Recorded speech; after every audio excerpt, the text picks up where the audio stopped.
ka na naman. Inayos na yung pinto mo, galit ka pa. Ayos ba yun? Bakit? Inayos na yan ah. Anong maayos dito? Bakit? Ano pinangyari? Ay, balik na to!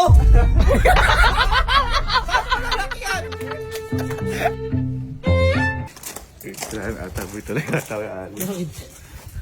Len, boy, paano mo binuksan kahapon yung pinto mo? Sinukit ko.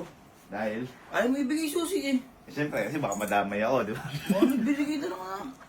Try mo ngayon yung susi mo na nasabi ko.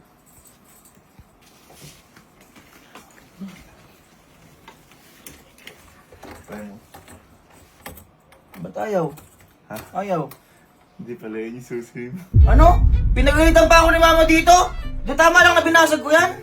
Oo. Gago ka kuya! Nalinis ako dito!